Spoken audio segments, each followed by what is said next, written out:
What's up, everybody? Nick Ridgewire back for the 7th inning here with another episode of This Day in Sports History. In yesterday's episode, we saw Michael Phelps become the most decorated Olympian athlete in its history, winning his 19th overall medal, defeating the previous record of 18. We don't have any Michael Phelps to talk about today, but we do have some more Olympic medals to get into. We do have some more MLB Hall of Fame inductions to get into, and we have some Tour de France to get into. So if you all enjoy this video, leave a like on it. If you're new to the channel, hit that subscribe button. Let's get into it.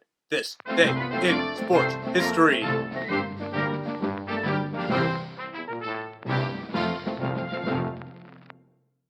We start out today in 1899 in Major League Baseball, and Louisville infielder Honus Wagner would steal second, third, and home plate, getting the stolen base cycle in the 4th inning of the Cardinals' 7-1 victory over the Giants. The Flying Dutchman, as he was known, would accomplish the stolen base cycle a total of 4 times, establishing a Major League record that he would share with Ty Cobb.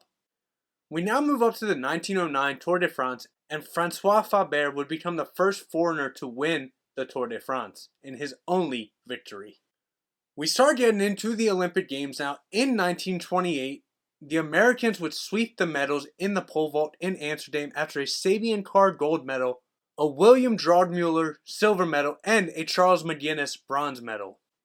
8 years later in 1936, we would see the start of the Summer Olympics opened up by Adolf Hitler in Berlin. Now this was a very famous Olympics for many reasons, but we'll talk about that more in the next couple of days. We now move back to Major League Baseball. In 1945, New York Giants outfielder Mel Ott would hit his 500th MLB home run off of Johnny Hutchins of the Braves, joining only Babe Ruth and Jimmy Foxx as the only players to reach that milestone at the time. Back to the tour now. In 1954, Lucien Bobet would win his second of 3 consecutive victories and 3 overall victories. 3 years later in 1957, we have a record in Major League Baseball when former MLB outfielder Glenn Gorbos would throw a baseball a record 136 meters or 445 feet 10 inches in a promotion, and that still stands today as a record for longest baseball ever thrown, again on record. 5 years later, Boston Red Sox pitcher Bill Monboquet would no-hit the Chicago White Sox in a 1-0 victory. On the day, 9 innings pitched, 1 walk allowed. This would come in the 2nd inning, 7 strikeouts on the day for Monboquet in the no-hitter. 1 year later, we moved to tennis in 1963, and Arthur Ashe would become the first black tennis player to be named in the U.S. Davis Cup team. Then in 1964, in racing, Big Daddy Garlitz would become the first drag racer to run the quarter mile in over 200 miles per hour. He would reach 201.34 miles per hour. We stick with racing in 1965, and Jim Clark would win the German Grand Prix to clinch his second F1 World Drivers' Championship of 2 overall. 8 years later, we moved to the ABA in 1973, and the Virginia Squires would trade Julius Erving to the New York Nets for George Carter and cash. Julius Erving obviously made his name in the ABA, but he was also a star in the NBA. You're trading away one of the best pieces in the ABA for, and no offense, George Carter and cash? Yeah, you must have been desperate. 3 years later in 1976, the Montreal Summer Olympic Games would officially close, and the Soviet Union would come in first place with 125 medals, 49 gold medals. USA in second place on the overall count with 94, but 34 gold medals, and East Germany would come in third with 90 gold medals, but they would defeat the USA in gold medal count with 40. We stay in 1976, but we move to the NFL. The Seattle Seahawks would take the field for the first time in a preseason game against the San Francisco 49ers at the newly constructed Kingdome in Seattle. 4 years later, at the Olympics in 1980, Gerd Wessig of East Germany would become the first male to set a high jump record at the Olympics with a 2.36 meter jump or 7 feet 9 inches. This world record would stand until 1983, and the Olympic record would stand for 2 Olympics until 1988. Also at the Olympics in 1980, East German runner Waldemar Sierpinski would win his second consecutive Olympic marathon, 2 hours, 11 minutes, 3 seconds, and he would win this by 17 seconds. 2 years later in 1982, Greg Louganis would become the first diver to score 700 points in 11 dives in winning the 3-meter springboard gold. at the World Championships. Lou Gehrig would score 752.67 points, so he just totally demolished that 700-point threshold. He would also go on to win the 10-meter platform dive.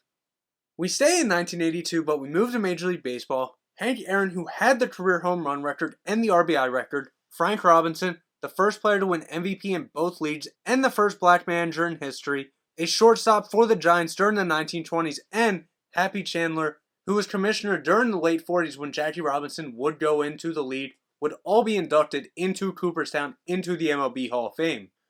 Finally, in 1982, after 13 runners of the Talladega 500, Darrell Waltrip would become the first driver to win the Talladega twice.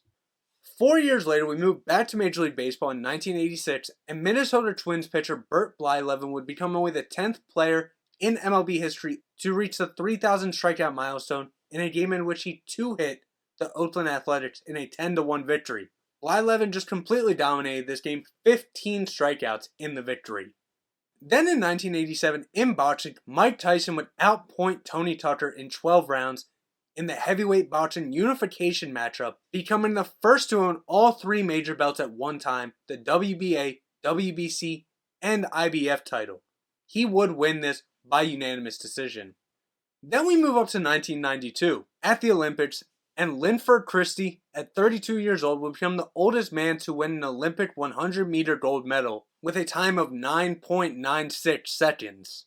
Stay at the Olympics in 1992, and Gail Devers would win an incredibly close 100-meter dash on the women's side with 5 athletes all within 0.06 seconds of Devers, but Devers 10.82 seconds for the gold medal. We go back to the MLB Hall of Fame in 1993, and 14-time MLB All-Star Reggie Jackson would be the only member inducted to Cooperstown in that year. Also in 1993, at the Women's Cricket World Cup, England would win for the first time since the inaugural event in 1973 after a 67-run victory over New Zealand. This would be their second of 4 Cricket World Cup titles. 1 year later in 1994, back to Major League Baseball, Baltimore Orioles shortstop Cal Ripken Jr. would become only the second player after Lou Gehrig to appear in 2,000 consecutive MLB games. This would happen in a 1-0 victory against the Minnesota Twins, but maybe the most impressive thing about this is the second longest streak held by a current player at that time was held by Jeff Conine at 267 games. We move to 1996 at the Atlanta Olympics, and French sprinter Marie-Josée Pérec would win the 200-meter final. Then we move to the 200-meter at the Atlanta Olympics, and Michael Johnson would win in a world record 19.32 seconds to become the first man to complete the 200 400-meter double. Then we go to women's soccer at the Olympics, and China was going up against the USA, but the USA would defeat China 2-1 for the first ever Olympic gold medal in women's soccer.